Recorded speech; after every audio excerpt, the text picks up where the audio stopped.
I think it is obvious that the government of India made a fundamental error in thinking that they could engage in supporting criminal activity against Canadians here on Canadian soil, whether it be murders or extortion or other violent acts.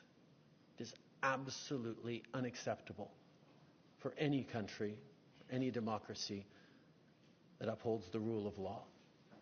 That is why we have taken such significant measures, why the RCMP chose to come out today and disrupt the pattern of Indian diplomats collecting through questionable and illegal means information on Canadian citizens that were then fed to criminal organizations that would then take violent actions from extortion to murder against Canadians. No country,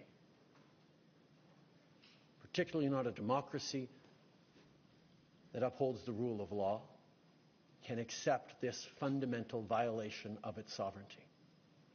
Canada fully accepts and respects the sovereignty and the territorial integrity of India.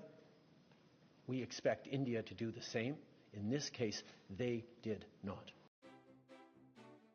Canada के प्रधानमंत्री Justin Trudeau द्वारा लगाए गए आरोपों ने दोनों देशों के बीच गंभीर कूटनीतिक विवाद को जन्म दिया है। उन्होंने आरोप लगाया कि भारत के राजनयिक कनाडा में हत्या और वसूली जैसी गतिविधियों में शामिल थे, जो कनाडा की संप्रभुता और कानून व्यवस्था के खिलाफ है।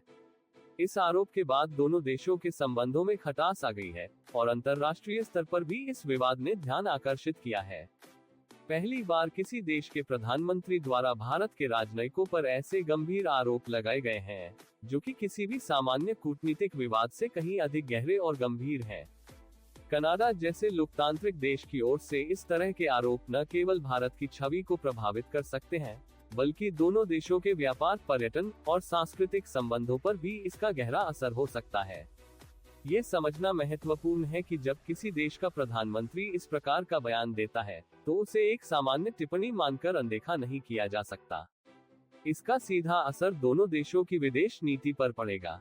कनाडा के प्रधानमंत्री का ये बयान न केवल कूटनीतिक स्तर पर चुनौतीपूर्ण है, बल्कि दोनों देशों के संबंधों में एक गहरे तनाव का संकेत भी देता है। कनाडा के प्रधानमंत्री के आरोपों को भारत ने सख्ती से खारिज किया है और इसे निराधार और झूठा बताया है। भारतीय विदेश मंत्रालय ने इस पर कड़ी प्रतिक्रिया दी है और इसे भारत के खिलाफ दुर्भावना से प्रेरित बताया है। भारत ने कनाडा से सबूत प्रस्तुत करने की मांग की है ताकि इन आरोपों की वास्तविकता की जांच की जा सके। इसके अलावा भारत ने कनाडा के राजनयिकों पर भी सवाल उठाए हैं और कनाडा में भारतीय समुदाय की सुरक्षा को लेकर चिंता जाहिर की है। कनाडा में भारतीय राजनयिकों पर इस प्रकार के आरोपों का असर न केवल दोनों देशों के कूटनीतिक संबंधों पर पड़ेगा, बल्कि इसका सीधा असर अंतर्राष्ट्रीय मंचों पर भारत की छवि पर भी हो सकता है। वैश्विक स्तर पर भारत एक उभरती हुई आर्थिक और कूटनीतिक शक्ति के रूप में देखा जाता है और इस प्रकार के आरोप उसकी प्रतिष्ठा को धूमिल कर सकते हैं। हालांकि यह जरूरी है कि बिना पुख्ता सबूत के इन आरोपों को सही या गलत मानने से पहले एक निष्पक्ष जांच की जाए। कूटनीतिक विशेषज्ञों का मानना है कि यह विवाद सिर्फ कनाडा और भारत के बीच का नहीं है, बल्कि यह वैश्विक स्तर पर अन्य देशों के साथ भारत के संबंधों पर भी असर डाल सकता है। विशेषकर पश्चिमी देशों में भारत की छवि पर इसका प्रभाव पड़ सकता है, जो मानवाधिकारों और अंतर्राष्ट्रीय कानून के प्रति संवेदनशील है। अगर कनाडा द्वारा लगाए गए आरोपों की जांच में कुछ ठोस प्रमाण सामने आते हैं, तो यह भारत के लिए गंभीर चिंता का विषय होगा। हालांकि भारत ने भी इस मामले में अपनी स्थिति को स्पष्ट किया है और कहा है कि कनाडा में कुछ तत्व भारत के खिलाफ साजिश रच रहे हैं।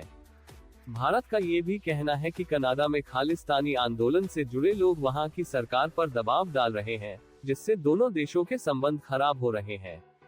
भारत का आरोप है कि कनाडा सरकार इन उग्रवादी तत्वों को रोकने में विफल रही है और इसके परिणामस्वरूप ऐसे आरोप लगाए जा रहे हैं। दोनों देशों के बीच इस विवाद का असर व्यापारिक संबंधों पर भी देखने को मिल सकता है। भारत और कनाडा के बीच महत्वपूर्ण व्यापारिक संबंध हैं और दोनों देश कई क्षेत्रों में एक दूसरे पर निर्भर हैं। अगर यह विवाद बढ़ता है तो इसका सीधा असर दोनों देशों के व्यापार पर पड़ेगा। भारतीय कंपनियों और निवेशकों को भी कनाडा में असुरक्षा महसूस हो सकती है और इससे दोनों देशों के बीच व्यापारिक गतिविधियों में गिरावट आ सकती है। इसके अलावा इस विवाद का असर भारतीय प्रवासियों पर भी पड़ सकता है। कनाडा में एक बड़ी संख्या में भारतीय मूल के लोग रहते हैं और इस विवाद के चलते उनकी सुरक्षा और भविष्य को लेकर चिंता बढ़ सकती है।